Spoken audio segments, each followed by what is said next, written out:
नमस्ते दोस्तों, मैं हूं भव्य शाह और स्वागत करता हूं आपका एक और OIC यूट्यूब वीडियो में। और इसका इंग्लिश वर्जन ऑलरेडी बन चुका है। 4 चीज़ें जिसमें हम मानते हैं, जो हम करते हैं, जिन्हें हम सही समझते हैं एज विजुअली इम्पेयर्ड यानी नेत्रहीन असिस्टिव टेक्नोलॉजी के उपभोक्ता। इन्हीं को कुछ तोड़ने के लिए मैं आया हूँ। बहुत ही हंसने लायक चीज़ें हैं, या फिर हम कह सकते हैं कभी कभार तो फ्रस्ट्रेटिंग भी लगती है हमें, पर अक्सर ये मिथ्स रही जाती है, स्टीरियोटाइप्स बन के अपने माइंडसेट्स बन जाती है, जिन्हें हमें तोड़ना है आज इस वीडियो के माध्यम से। तो देखते रहिए, एंजॉय कीजिए इस यूट्यूब वीडियो को। पसंद आए तो एक थम्स अप ज़रूर छोड़िएगा, सब्सक्राइब बटन दबाइएगा, साथ ही साथ बेल आइकन को भी प्रेस करिएगा लेटेस्ट नोटिफिकेशंस के लिए। और चलो सीधे उसी में आ जाते हैं अब। नंबर 1, एंड्रॉयड वर्सेस iOS यानी टॉकबैक वर्सेस वॉइस ओवर। तो हर जगह हम इसके दीवाने हैं या तो उसके फ़ैन हैं। अब वो क्रिकेट की मैच क्यों ना हो जाए, हम अपनी कंट्री, अपने रीजन को सपोर्ट करेंगे। और ये असिस्टिव टेक्नोलॉजी इंडस्ट्री के केस में भी एप्लीकेबल होता है। तो एंड्रॉयड वर्सेस iOS नाम की जंग तो आपने सुनी ही होगी, काफ़ी समय से लड़ी जा रही है। गूगल और बहुत सारे अपने अलॉन्गसाइड OEMs जो एंड्रॉयड को यूज़ कर रहे हैं अपने स्मार्टफोन्स पर, और एप्पल के बीच में। और ये अब जा के आ जाती है टॉकबैक वर्सेस वॉइस ओवर के रूप में भी, क्योंकि टॉकबैक है गूगल का एंड्रॉयड के लिए बिल्ट इन स्क्रीन रीडर, और वॉइस ओवर है एप्पल का अपने आई डिवाइसेस के लिए, चाहे वो आईफोन हो, आईपैड हो या मैकबुक क्यों ना हो जाए। तो अब ये जंग क्यों है, अब ये हम तुलना क्यों करते रहते, कंपैरिजन होता है, वॉर होती है, हम बोलते नहीं टॉकबैक बेहतर है, नहीं वॉइस ओवर बेहतर है। तो इन सब के पीछे कारण क्या हमें ये करना चाहिए, क्या इसकी असल में कोई भी ज़रूरत है, या फिर बस ये हम फिजूल में ही करते हैं। तो यही प्रश्न मैं उठाने आया हूँ, और जवाब मेरे पर्सपेक्टिव से मैं अगर दूँ तो हाँ, कुछ फीचर्स है जो कंपेयर कर सकते हैं, क्योंकि आफ्टरऑल ये हमारे स्मार्टफोन जो है टच स्क्रीन है, उन्हीं को केटर करते हुए मोबाइल स्क्रीन रीडर्स है। तो वो कॉन्सेप्ट जो है उनमें काफ़ी हद तक सिमिलर, मिलता जुलता हम कह सकते हैं। पर जब स्पेसिफिक्स की बात आती है तो यार अलग अलग ऑपरेटिंग सिस्टम्स के लिए बने हुए हैं। टॉकबैक एंड्रॉयड का है, वॉइस ओवर iOS का है। एंड्रॉयड और गूगल की पूरी अलग ही फ़िलॉसफी है, ओपन सोर्स करो, जो करना है यूज़र को करने दो, फ्लेक्सिबिलिटी और कस्टमाइजेबिलिटी के माध्यम से। और एप्पल का दूसरा अप्रोच है, थोड़ी क्लोज सिस्टम सिक्योरिटी के नाम पे करते हैं। और साथ ही साथ हम बोलते हैं भाई वॉइस ओवर का जो रोटर है वो टॉकबैक के राइट एंगल जेस्चर से तो कई गुना बेहतर है, और इसका ही ऑपोजिट में भी यही आर्ग्यूमेंट निकल के आ जाता है।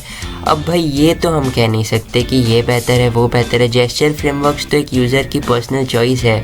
दोनों प्लेटफॉर्म के बहुत सारे यूज़र्स हैं और उनकी यूज़र बेस यूज़ करती है जो ये एग्जिस्टिंग जेस्चर फ्रेमवर्क्स है उनको, और उसके साथ संतुष्ट भी है ज़्यादातर।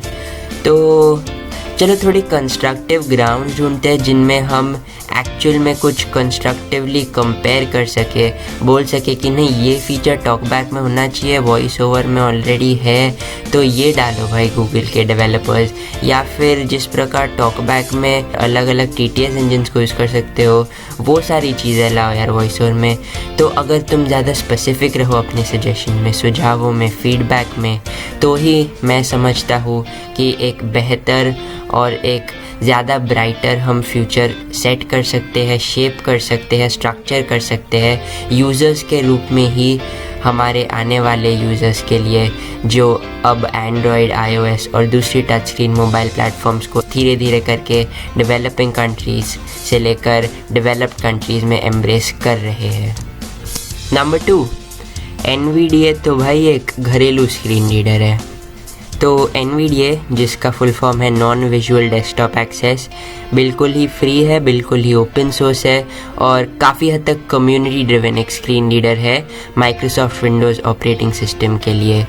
तो यही है वो डिस्क्रिप्शन जो आपको मिलेगा जब आप पूछोगे कि ये NVDA होता क्या है। स्क्रीन रीडर है, पर जो उसके सबसे मेजर बेनिफिट्स होने चाहिए, फ्री और ओपन सोर्स, बिल्कुल मुफ्त, वही अक्सर उसके डाउनसाइड्स बन के मिसलीड कर देते हैं लोगों को। लोग बोलते हैं कि भाई ये तो फ्री है यार, क्वालिटी अच्छी नहीं होगी, क्या पता वायरस या कुछ हो जाए, क्या पता ये इतना फटाफट फंक्शनली फीचर रिच ना हो। मेरे हिसाब से तो मुझे दूसरे कमर्शियल स्क्रीन रीडर्स को ही चूज़ करना चाहिए, पर्टिकुलरली प्रोफेशनल सेटिंग के लिए। भाई ऐसा नहीं है, NV एक्सेस नाम की पूरी एक dedicated Australian non profit organisation दिन रात फुल टाइम NVIDIA के पीछे डेवलपमेंट का काम करती है। Hundreds and hundreds of community volunteers and contributors पूरी दुनिया से है जो कंट्रीब्यूट करते हैं कोड, ट्रांसलेशंस, फाइनेंशियल ग्रांट्स और क्या कुछ नहीं। गूगल, मोज़िला, एडोबी जैसे नाम सुने होंगे, ये कंपनीज भी NV एक्सेस को स्पॉन्सरशिप देती है।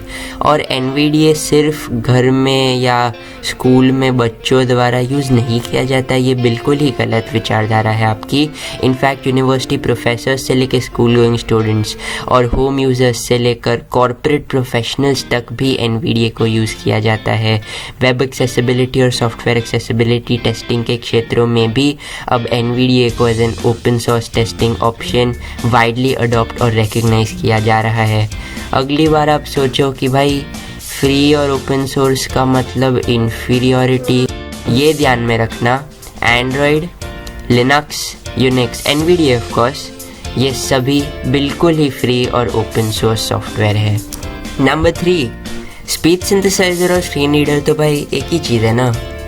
हमारे पास 2 कॉन्सेप्ट्स है असिस्टिव टेक्नोलॉजी के क्षेत्र में, स्क्रीन रीडर और स्पीच सिंथेसाइजर। स्पीच सिंथेसाइजर को हम TTS इंजन या टेक्स्ट टू स्पीच इंजन के नाम से भी जानते हैं, तो ये इंटरचेंजेबली और सिनोनिमसली यूज्ड टर्मिनोलॉजी होने वाली है।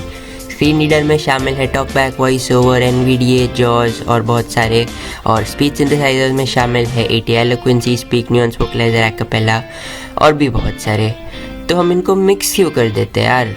हम बोलते हैं कि JAWS बेस्ट है, NVIDIA बहुत बकवास है, कुछ समझ नहीं आता है NVIDIA का JAWS का कितना क्लियर है। पर असल में क्या है, JAWS का डिफ़ॉल्ट TTS इंजन है AT एलोक्वेंस, NVIDIA का डिफ़ॉल्ट है eSpeak NG। पर हम चाहे तो हमेशा स्विच कर सकते हैं, चेंज करो। हम लोग को स्क्रीन रीडर की वो टॉप नॉच फंक्शनैलिटी चाहिए और हम लोग के प्रेफरेंस, सब्जेक्टिव ओपिनियंस के अनुसार जो हमारा फेवरेट स्पीच सिंथेसाइज़र है वो यूज़ करना चाहते हैं। तो इस केस में फॉर एग्जांपल आप चाहो तो यूज़ कर सकते हो eSpeak NG को JAWS के साथ, AT एलोक्वेंस को NVIDIA के साथ। किसने बोला कि आप न्यूएंस वोकलाइजर सिर्फ वॉइस ओवर के साथ यूज़ कर सकते हो। लगा दो, अपने एंड्रॉयड के लिए भी ऐप अवेलेबल है, सारे वोकलाइजर वॉइस पोर्ट कर लो और टॉकबैक के साथ भी रन हो जाएंगे। इसीलिए जो निष्कर्ष निकल के आता है कंक्लूजन के रूप में, वो ये है कि हमें कभी भी किसी स्क्रीन रीडर को जज नहीं करना चाहिए। हम उसको रेट कर देते हैं, मार्क कर देते हैं, लेबल कर देते हैं उसके जो pre integrated speech synthesis setup के ऊपर। तो ये गलत चीज़ है, मैल प्रैक्टिस है। तो हमें इसको बदलना चाहिए हमारे आउटलुक में भी। तो यदि हम टेक रिव्यूअर हो असिस्टिव टेक्नोलॉजी के क्षेत्र में, या फिर असिस्टिव टेक्नोलॉजी के ट्रेनर, स्पेशलिस्ट या रिहेबिलिटेशन से जुड़े हो विजुअली इम्पेयर्ड लोगों की, तो हम इस चीज़ को ज़रूर ध्यान में रखें। ये मैं आप सभी से दरख्वास्त करता हूँ। नंबर 4, हमारे सस्ते रिफ्रेशेबल ब्रेल डिस्प्लेज को हमारा दिली आभार और सलाम। तो APH, ह्यूमनवेयर, ब्रिलियंट, हिम्स, बहुत सारे हैं refreshable braille display vendors, manufacturers, redistributors, और बहुत ही कमाल के प्रोडक्ट्स बनाते हैं। अपनी पूरी जी जान लगाकर साइंस फिक्शन को रियलिटी में बदलते हैं। मतलब कुछ जादू ही अलग ही आउट ऑफ द वर्ल्ड कर देते हैं। मतलब यही रीज़न होगा ना कि इतने एग्जॉर्बिटेंट और विचित्र प्रकार के प्राइजेस वो लोग देते हैं अपने प्रोडक्ट्स को। $1000, $2000, $3000, $4000, $5000 में भी आपको मिल जाते हैं रिफ्रेशेबल ब्रेल डिस्प्लेज। और फंक्शनैलिटी में देखें तो बस थोड़ी साइज़ बड़ी, थोड़े इंटरनल सॉफ्टवेयर फीचर्स ज़्यादा, और लगा दिया इतना बड़ा प्राइस लेवल। ऑर्बिट जैसे हम कुछ रीसेंट ब्रेल डिस्प्लेज में एडवांसमेंट्स हुए हैं जो इस कॉस्ट को घटाने की पूरी कोशिश कर रही है।